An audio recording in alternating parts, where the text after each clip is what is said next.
irmãos, queridas irmãs, muito boa noite a todos nós do campo material, do campo espiritual, que estamos participando deste momento onde a fraternidade está sendo exaltada numa das mais emblemáticas instituições espíritas da nossa cidade, o Grupo de Fraternidade Espírita Irmã Sheila, que está aqui por essas bandas desde os idos de 1930.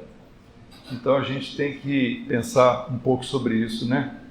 Nós estamos colhendo aqui frutos de trabalho de muitos irmãos e irmãs que nos antecederam, que prepararam terreno para nós. Mas é assim mesmo. Nós somos seres que vivemos de convívio, vivemos de solidariedade, vivemos realmente uns precisando dos outros. E o tema, apesar de que está destacado atendimento fraterno e visita fraterna, que nós vamos falar também, mas o tema núcleo, coração, é fraternidade, é solidariedade. E sobre isso nós podemos abordar vários aspectos que vão nos ajudar a compreender o nosso papel individual. Porque nós não podemos negar que muitos de nós se achegam à casa espírita como necessitados, como curiosos, como pedintes, estamos precisando de ajuda.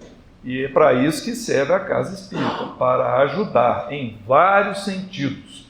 Mas também chega um ponto em que nós passamos a poder doar. Aí a coisa fica melhor, não é? Naturalmente. Nós deixamos de ser apenas aquele elemento que está estendendo as mãos para receber, e nós gostamos muito quando nos tratam com dignidade nesse momento, para nos tornarmos as pessoas que podem passar a ajudar. Então a solidariedade é justamente isso, a disposição íntima nossa para ajudar o próximo. E como que isso deve acontecer? Pela identificação das pequenas ou grandes misérias que o semelhante está sendo submetido. Geralmente nos chama a atenção os grandes problemas, mas nós somos universos íntimos muito complexos. E todos nós temos problemas, às vezes, que são considerados pequenos para muitas pessoas, mas para nós são verdadeiros pedregulhos no nosso caminho. São dificuldades que a gente realmente tem, uma necessidade muito grande do recebimento de ajuda. E a ajuda, naturalmente, ela virá do campo espiritual, virá de Deus através dos seus mensageiros, através dos seus enviados, mas a ajuda pode vir também dos próprios encarnados, que somos nós mesmos. Então, o que pode oferecer uma casa espírita? A casa espírita oferece conhecimento através dos estudos, das palestras, dos cursos, através da promoção de seminários, várias formas de nós aprendermos a respeito da doutrina espírita e como é importante estudar a doutrina espírita e o Evangelho. Porque isso nos dá um arcabouço de conhecimento, é como se fosse um recurso, um combustível que nós podemos usar em favor de nós mesmos nos momentos de grandes dificuldades. Então o estudo não é só com o objetivo de cultura, o estudo é com o objetivo de esclarecimento. E o esclarecimento, ele é a maior força que a gente tem em termos de consolo. Quando nós compreendemos as coisas da forma como o Espiritismo nos passa, nós somos muito consolados. A gente viveu uma experiência recente aí, que talvez muitos aqui tenham passado. Quando uma pessoa desencarna, e a gente está num grupo de WhatsApp lá, né? Por exemplo, aí morreu fulano. Não é uma pessoa chegada a nós, ela foi uma pessoa conhecida do grupo. E aí, fulano morreu. Geralmente alguém coloca assim, que triste. E aí nós ficamos refletindo sobre aquilo. Por que tem que ser triste só porque morreu? Não é uma pessoa que nem é do meu conhecimento, não é da minha intimidade, é porque a morte, ela assusta muitas pessoas, ela já implica esse sentimento de tristeza automaticamente. As pessoas querem evitar falar desse assunto. Compreensível. Mas o Espiritismo também vai trazendo para nós muitas informações a respeito dessa migração do estado de encarnado para a erraticidade, para o estado desencarnado, como que isso é um movimento natural, necessário à evolução do espírito, como que as enfermidades, por exemplo, são processos para nos ajudar a depurar das nossas mazelas espirituais de vidas anteriores. Então, muitas vezes, o que é considerado tristeza para muitos, poderia ser considerado como libertação, poderia ser considerado como até um momento de alívio, de alegria, porque o campo espiritual vai receber de volta um irmão que vai voltar à pátria onde ele residia. Então a nossa visão, que nós estamos querendo dizer, é que estudar a doutrina espírita, que é algo que a casa oferece como recurso, é algo espetacular. E a casa espírita, ela vai e deve continuar sempre nos incentivando a fazê-lo, a nós pegarmos o livro em casa, a gente reservar lá, queremos ler um romance, vamos ler um romance, mas é bom estudar também as obras de Kardec, é bom estudar livros de interpretação do Evangelho por Emmanuel. Tudo isso vai nos dando recurso para que nós mesmos, consigamos superar as nossas dificuldades. A Casa Espírita também oferece assistência social dentro do possível, distribuição de alimento, de roupa. Antigamente se distribuía até medicamento, né? As casas tinham farmácias, só que a legislação, muito acertadamente, coibiu isso. Só os órgãos oficiais que cuidam dos medicamentos é que podem fazê-lo legalmente. Então, a Casa Espírita deixou de fazer doação de medicamentos que as pessoas às vezes não iam utilizar, traziam para a Casa Espírita, distribuíam para aqueles que estavam necessitados. Isso no campo da assistência social. Mas a Casa Espírita oferece também organizada e sob segurança da mediunidade e também a assistência espiritual, onde se encaixam ali o atendimento fraterno e a visita fraterna. O atendimento espiritual visa assistir as nossas almas, as nossas necessidades, as nossas carências, porque muitas vezes nós estamos passando por problemas muito difíceis, não temos um apoio, por exemplo, dentro de casa, onde nós nos manifestamos no campo social, no nosso trabalho, na nossa escola. Precisamos de alguém para nos ouvir, precisamos, até do anonimato. Nós não temos aqui aquela prática da Igreja Católica do confessionário, mas nós temos uma prática que é muito interessante, que é essa do atendimento, que nós vamos abordar mais adiante. Nós reservamos aqui uma frase do Espírito Joana de Ângeles, muito interessante, que vai nos dar motivo para reflexão. A Joana diz assim: quando vires alguém com os pés sujos de lama, não acuse o descuidado, pois que ele acaba de sair do pântano. Preocupa-te com aqueles que têm os pés limpos, correndo o perigo de se adentrarem nele e enfrentarem dificuldades para sair. Olha que interessante que a Joana faz. Ou seja, o pântano, o pé sujo de lama, significa a pessoa, nós com as dificuldades que a vida nos oferece e também as dificuldades pelos nossos ainda desvios morais, os nossos vícios, as falhas da nossa personalidade. Então isso tudo é como se fosse uma mancha para o nosso perispírito. Então a pessoa já está ali mergulhada naquele pântano, vamos dizer assim, e está tentando sair de lá, não é? Então nós vamos nos preocupar em ajudar essas pessoas, mas também temos que ajudar aqueles que estão adentrando o pântano, ou seja, que estão para se precipitar em algum tropeço que pode lhes implicar em problemas no futuro. Então, de uma certa forma, nós somos, todos nós, uma mistura de causa e efeito. Sempre se fala muito na casa espírita sobre a lei de causa e efeito, né? Que as nossas atitudes, os nossos pensamentos, eles vão ser avaliados pela lei divina e nós haveremos de arcar com as consequências disso.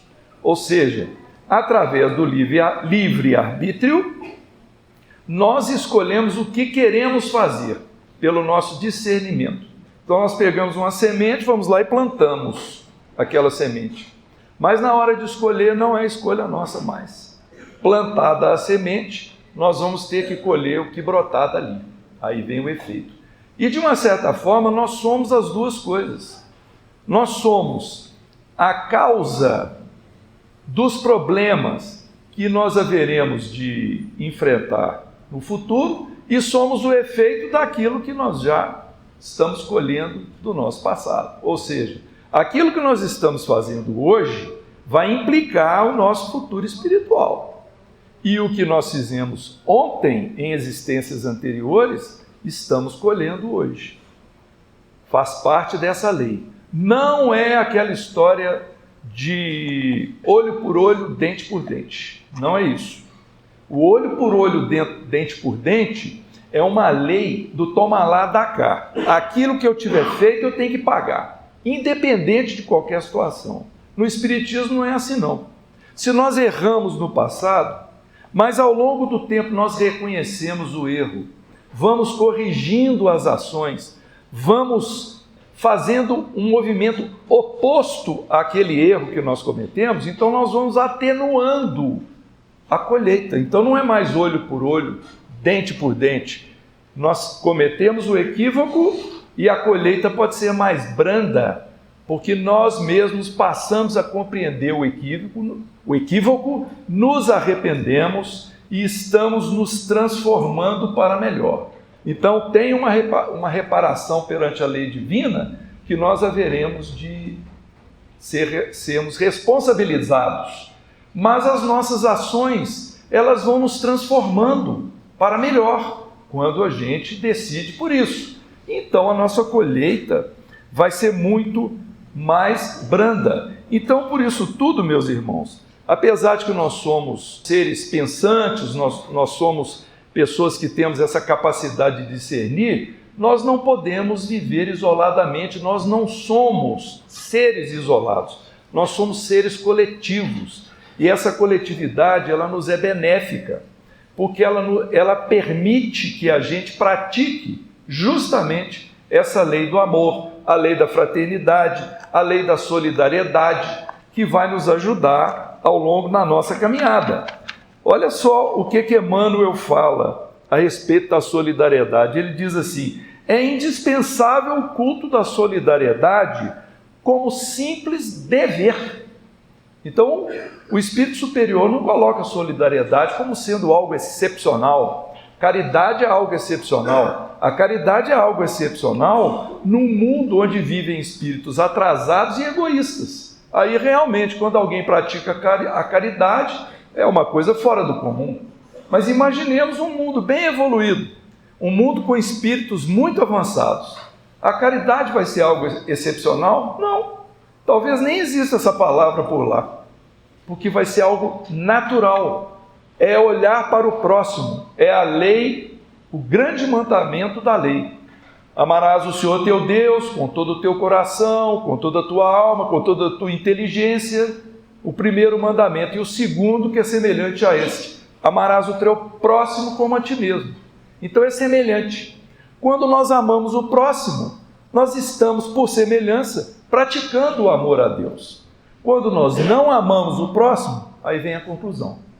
Então, muitas vezes fazemos muitas oferendas a Deus, mas ainda não entendemos o caminho do amor ao próximo, da solidariedade, da misericórdia, de observarmos as carências do próximo e tentarmos ajudar dentro dos recursos que nós possuímos e de acordo com o nosso livre-arbítrio, com a nossa vontade.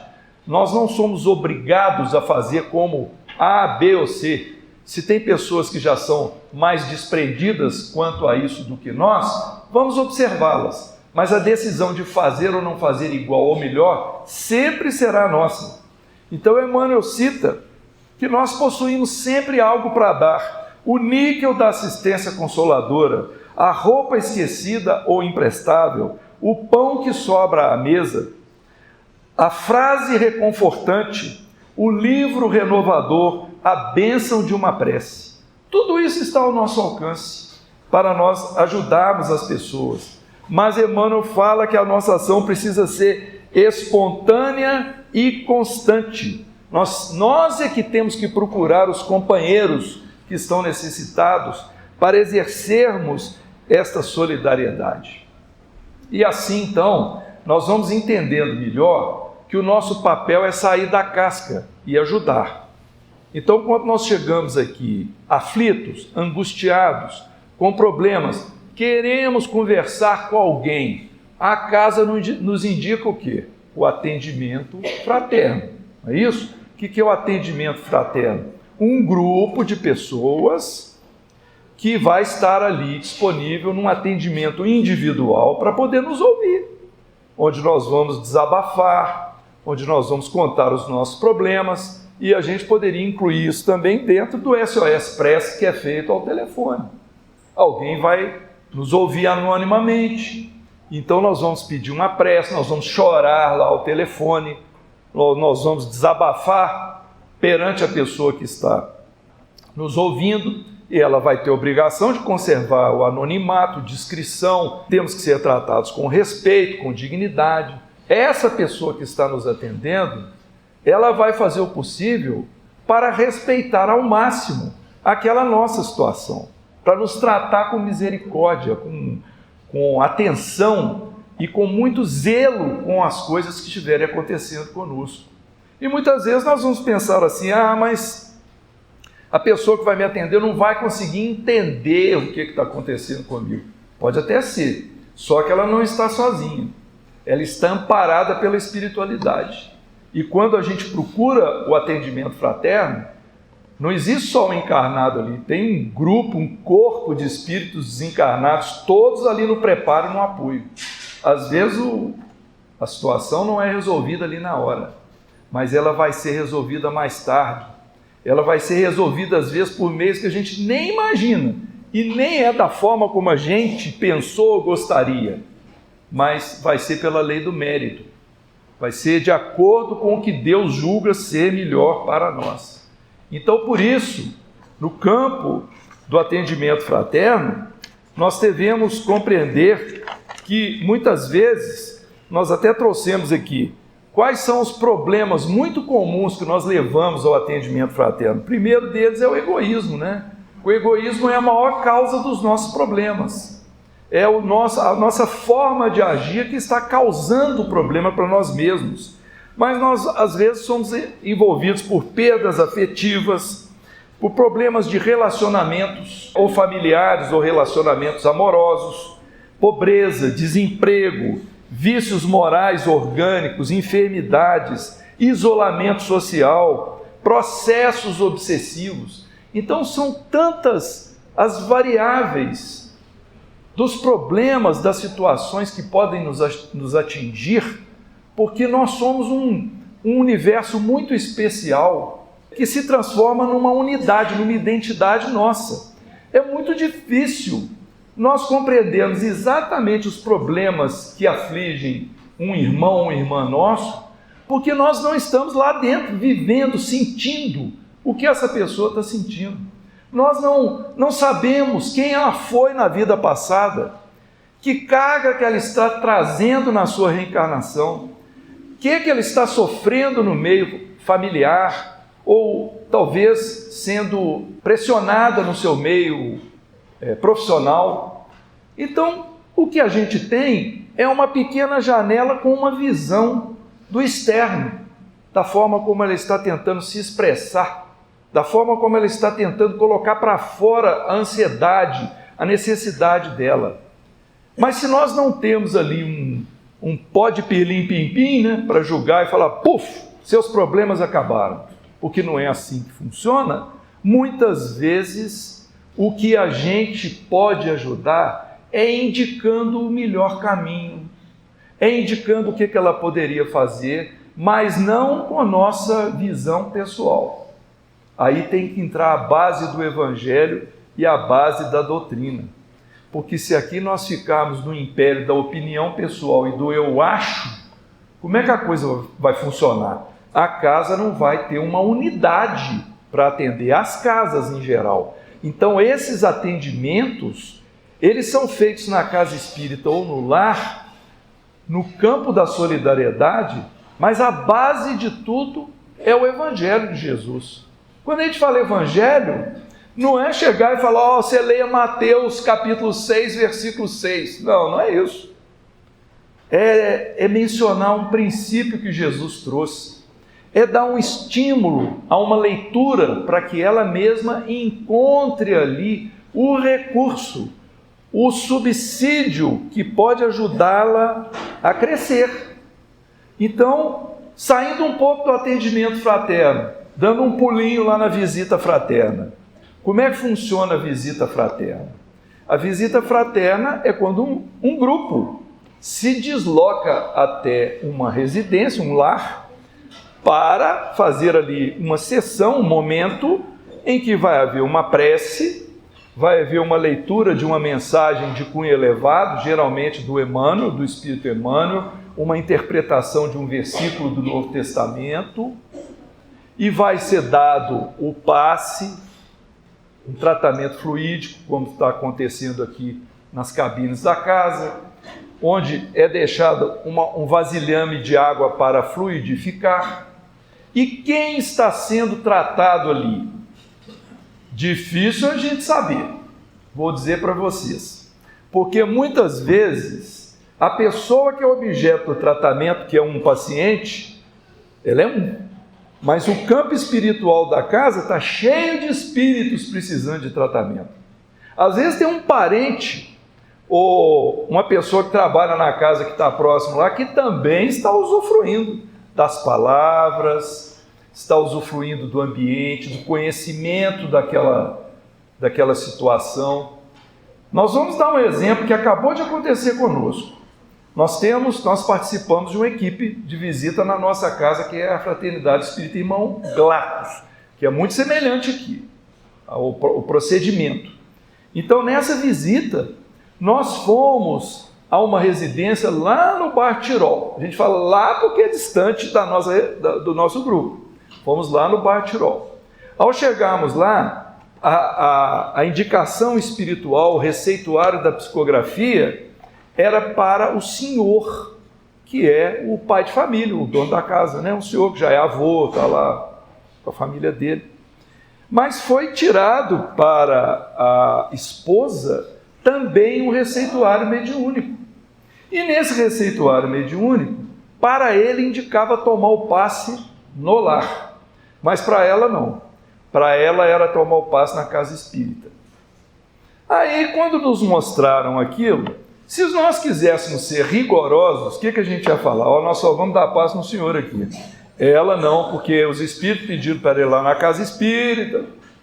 Mas o que aconteceu? Nós optamos por não, vamos dar o passe nos dois. Vamos fazer o tratamento nos dois. No final de 10 passos, nós chegamos à conclusão que ela era a maior necessitada.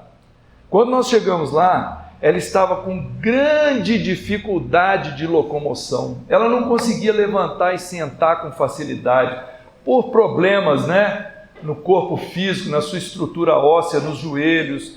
Ela estava em grande depressão por causa da perda, como se diz, e nós preferimos falar da desencarnação de um filho dela de décadas atrás, e ela até hoje carregando aquela amargura da ausência do filho. E aos poucos, com os passes, com a palavra, né, a leitura do Emmanuel, os comentários, etc., ela, vamos dizer assim, foi aprumando.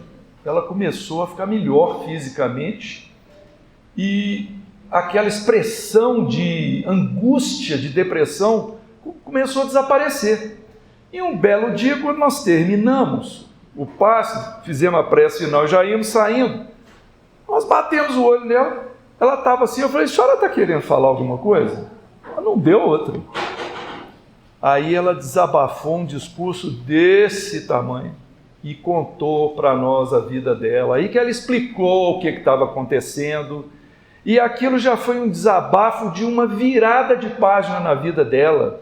Ou seja, ela estava melhorando, ela tirou uma carga do peito, né? Aquela opressão pela essa situação do filho, ela passou a se sentir mais livre com esse sentimento, tirou o peso dos ombros. Talvez o filho fosse o espírito do filho, fosse um dos obsessores dela, sem querer, sem ter intenção, mas às vezes o desencarnado fica lá cobrando coisas. E quando vem esse momento da prece, do passe, da oração, do esclarecimento, o espírito é acolhido, recolhido. Não estamos dizendo que é isso que aconteceu, porque nós estamos apenas na hipótese.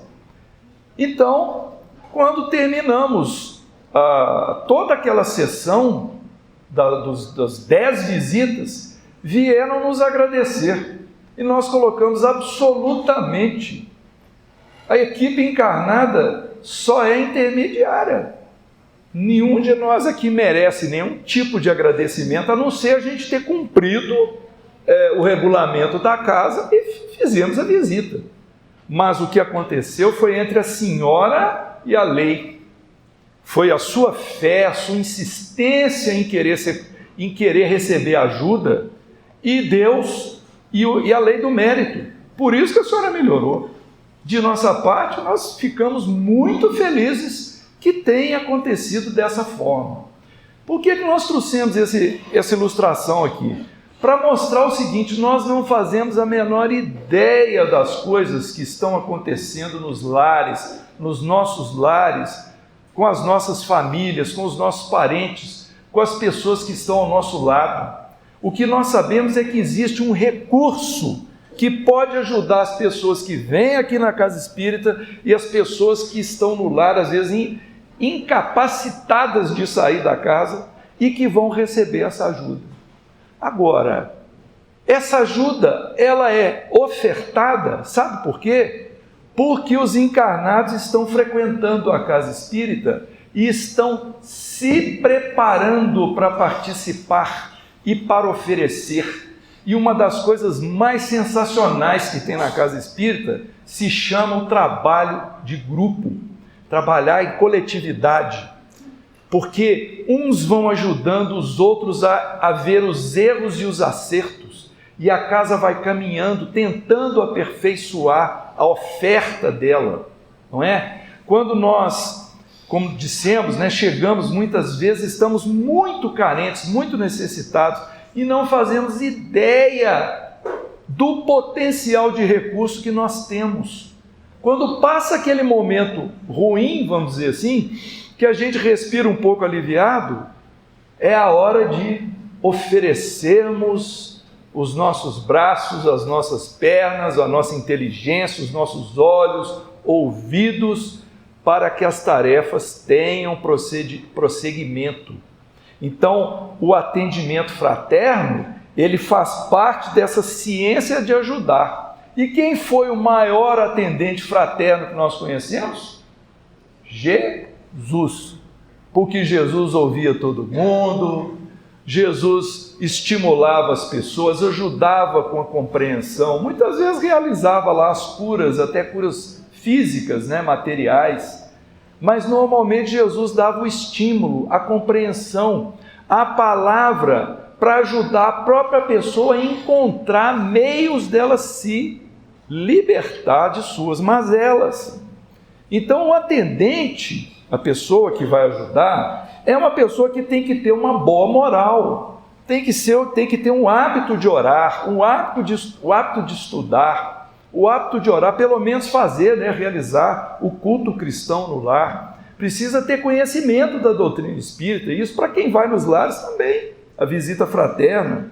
Precisa ter equilíbrio emocional, tato psicológico, interesse, não é, de ajudar, e muito importante, estar integrado às atividades da casa espírita.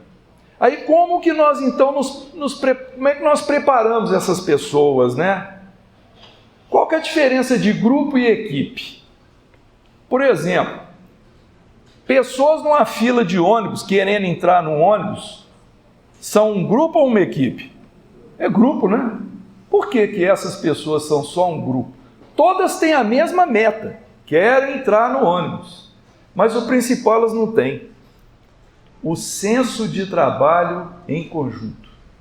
Costuma acontecer o contrário, na hora de entrar no ônibus empurra, né? Empurra o outro, passa na frente, pratica o egoísmo ali, corre primeiro, os mais fortes se aproveitam, deixam os mais fracos numa condição pior. Então isso é só grupo.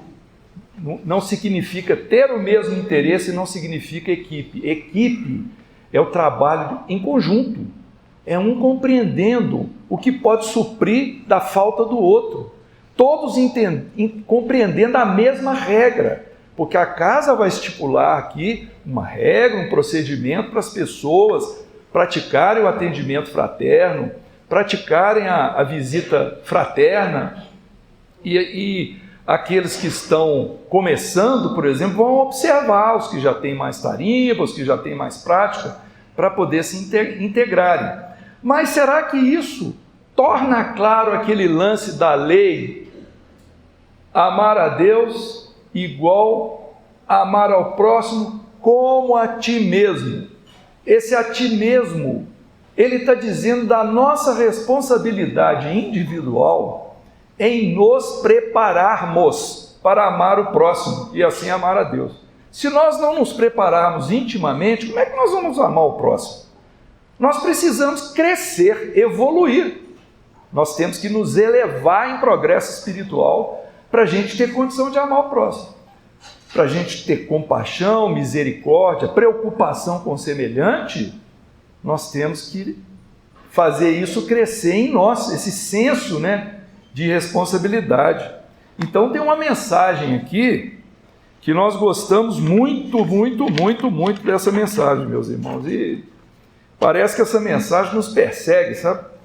Que hoje nós chegamos para essa família lá que a gente estava visitando, né? Nós contamos aqui, e pegamos o livro Fonte Viva e chegamos para o senhor lá, que nem espírita é, e falamos assim: senhor, fala por favor um número aí. Aí ele falou 70, pois era danada na mensagem.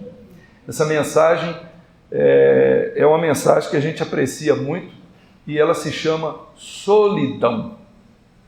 E aí vamos nos preparar para uma reflexão aqui, nós todos, porque nós podemos imaginar um tipo de solidão em que a gente está sendo penalizado, ou seja, nós estamos sofrendo uma solidão porque alguém deixou de estar do nosso lado, porque não estamos, mais podendo contar com essa ou aquela pessoa, esse ou aquele recurso, ou estão sendo indiferentes conosco. Então essa é uma visão da solidão. Mas aqui nós vamos falar da solidão de quem está querendo se elevar. É isso que o Emmanuel vai abordar. É o livro Fonte Viva, mensagem número 70. E a frase do Evangelho é a seguinte: o presidente, porém, disse: mas que mal ele fez? E eles mais clamavam, dizendo: seja crucificado. Mateus 27, 23. Emmanuel diz assim: à medida que te elevas monte acima no desempenho do próprio dever, experimentas a solidão dos cimos e incomensurável tristeza te constrange a alma sensível. Onde se encontram os que sorriram contigo no parque primaveril da primeira mocidade? Onde pousam os corações que te buscavam o aconchego nas horas de fantasia? Onde se acolhem quantos te partilhavam o pão e o sonho nas aventuras ridentes do início. Certo? Ficaram no vale, voejando em círculo estreito, à maneira das borboletas douradas que se esfacelam ao primeiro contato da menor chama de luz que se lhes descortine à frente. Em torno de ti, a claridade, mas também o silêncio. Dentro de ti, a felicidade de saber, mas igualmente a dor de não seres compreendido. Tua voz grita sem eco e o teu anseio se alonga em vão. Entretanto, se realmente sobes, que ouvidos te poderiam escutar a grande distância e que coração faminto de calor do vale se abalançaria a entender de pronto os teus ideais de altura? Choras, indagas, sofres, contudo, que espécie de renascimento não será doloroso? A ave, para libertar-se, destrói o berço da casca em que se formou, e a semente, para produzir, sofre a dilaceração na cova desconhecida. A solidão com serviço aos semelhantes gera grandeza. Vou repetir essa frase aqui, tá? A solidão com serviço aos semelhantes gera grandeza. A rocha que sustenta a planície costuma viver isolada, e o sol que alimenta o mundo inteiro brilha sozinho. Não te canses de aprender a ciência da elevação. Lembra-te do Senhor, que escalou o Calvário, de cruz aos ombros feridos. Ninguém o seguiu na morte afrontosa, à exceção de 2 malfeitores, constrangidos à punição em obediência à justiça. Recorda-te dele e segue.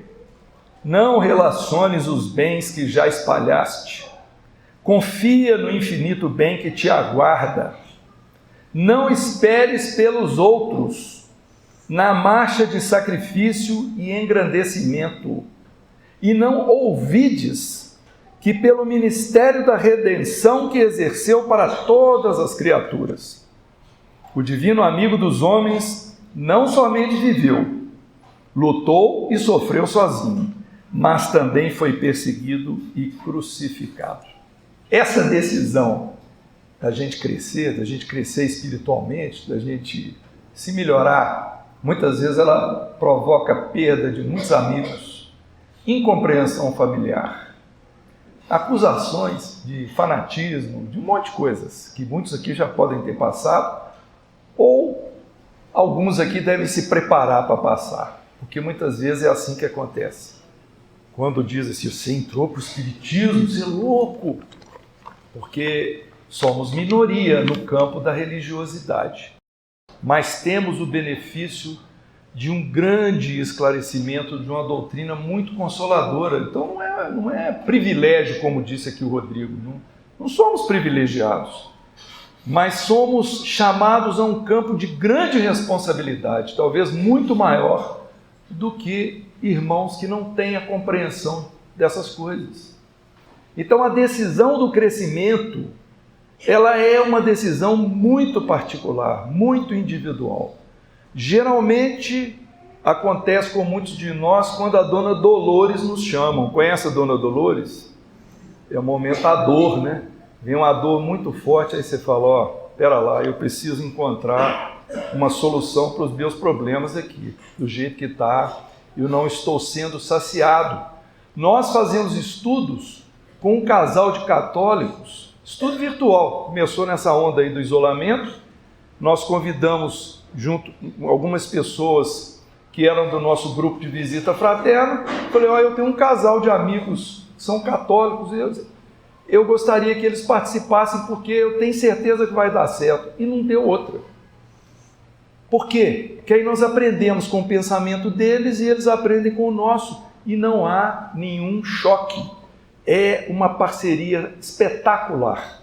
Então, muitas coisas do catolicismo que a gente não compreendia, nós passamos a compreender e eles estão adorando esse conhecimento da doutrina espírita, as explicações sobre reencarnação, mediunidade, vida futura, plano espiritual. Quem é que não gosta de saber essas coisas? É ou não é?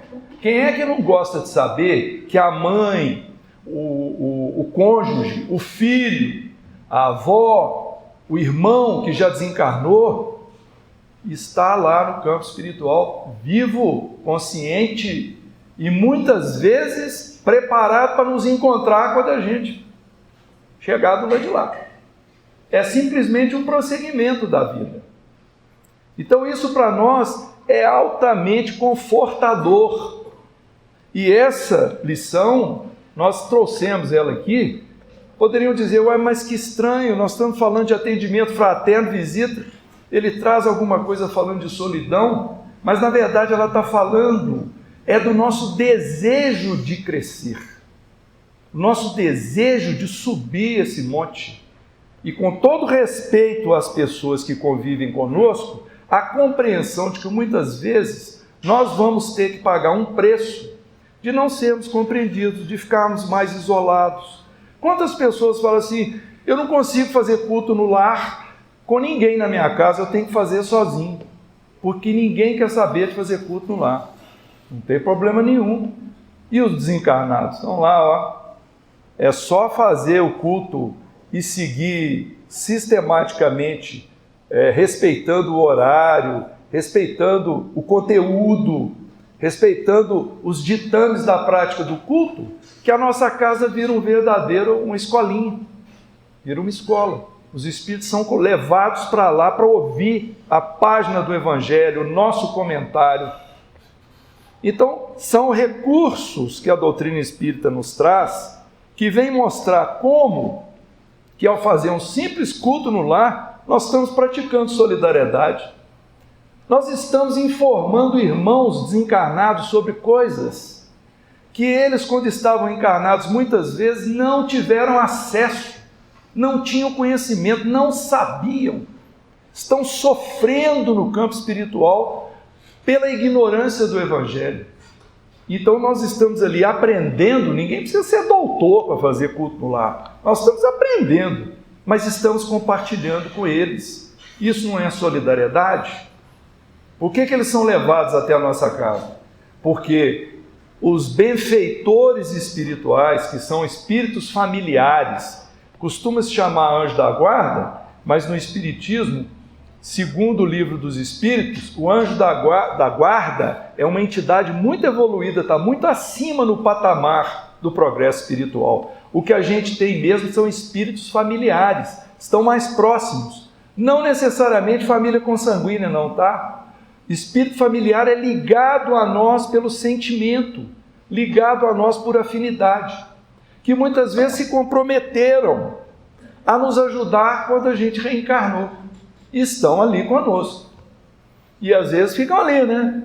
Acompanhando os nossos sucessos e os nossos tropeços. Às vezes a gente pisa na bola, a gente fecha o olho, vira de costa para o Evangelho, não querendo saber de Deus. Eles ficam aguardando a nossa retomada. Porque não tem como retroceder na evolução. Nós podemos até estagnar. Nós vamos subir num degrauzinho outro. Aí, peraí, não, agora eu quero experimentar as coisas boas da vida, as paixões materiais, oba-oba e tal. Paramos ali, mas ninguém retrocedeu. Uma hora a lei de causa e efeito vai agir, vai trazer para nós as consequências daquela estagnação. Aí nós vamos aprender com essas reparações que nós teremos de passar e vamos continuar a nossa subida em direção à luz, em direção a Deus, que é uma subida que depende de nós. Ela não depende de ninguém, ela depende de nós. Nós podemos receber ajuda de parentes, ajuda de pessoas que nos antecederam à desencarnação, que eram até consanguíneos nossos. Isso é muito comum. Nós que participamos, por exemplo, de reuniões mediúnicas, não é incomum que o espírito às vezes manifesta ali, contando que ele cometeu um crime, que ele, ou às vezes sofreu uma violência muito grande. Por exemplo, nós tivemos outro dia uma irmã que contou a questão de uma violência no campo da sexualidade que ela sofreu, e ela foi uma violência dentro de casa. O padrasto dela, que desde os 10 anos de idade começou a se aproximar dela, e ela desencarnou com 18 no campo do suicídio. Ela não deu conta, saiu de casa, entrou no mar quando estavam lá numas férias e contou pra gente lá que foi isso que aconteceu com ela. Quando foi isso? 1980. Então já tem 43 anos que ela está no campo espiritual sofrendo por causa do suicídio. Mas aquele momento era o momento do resgate, da interrupção do karma. Aquele problema ia acabar ali. Aí nós pedimos aos espíritos a gentileza de mostrar para ela, se Deus permitisse, o que aconteceu no passado para ela ter que passar por aquilo, para ela ter sofrido essa violência ainda como criança. Aí aguardamos, os espíritos devem ter projetado para ela uma tela com as cenas lá da vida anterior, e quando ela retomou a fala, ela começou a falar.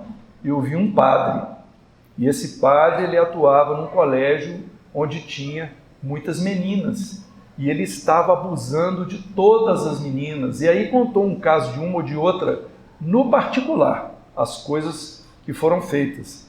Aí nós perguntamos, e você, minha irmã, como que você se identifica nesse cenário aí que você contou pra gente? Ela falou assim, eu era o padre. Ou seja, ela estava numa encarnação, num corpo masculino, abusou de crianças, e aí como é que foi o resgate dela? Ela voltou num corpo feminino e recebeu uma carga de 8 anos de um padrasto fazendo essas coisas com ela. Então é assim que funciona. Jesus disse, né? É necessário que o escândalo venha, mas ai daquele por quem o escândalo vier. Porque alguns poderão pensar assim, então o padrasto estava ajudando Deus a cumprir. Não, não é assim não. O padrasto estava fazendo errado de acordo com o livre-arbítrio dele. Ai daquele por quem o escândalo vier. Mas a lei aproveita esse desvio de personalidade dessa pessoa para poder fazer cumprir a lei de causa e efeito e a reparação. Então isso aqui foi apenas um relato pontual de muitas coisas que a gente observa, dos relatos dos espíritos que estão no campo espiritual e que deixaram de tentar essa subida, deixaram de aprender o Evangelho no campo do entendimento, não no campo da memória, deixaram de praticar o cristianismo, de doarem-se, de ajudar o próximo. E aí vem as consequências. Então aqui é só um chamado mesmo para todos nós agradecermos, né, a Casa Sheila por nos ajudar, por oferecer todas essas tarefas maravilhosas que nos ajudam no campo do corpo e do espírito, e oferecer a todos os irmãos e irmãs a possibilidade de serem trabalhadores aqui dessa casa e se unirem nessa onda de solidariedade e de fraternidade. Então, muita paz a todos, muito obrigado pela atenção, que Jesus nos abençoe e que tenhamos todos uma ótima semana.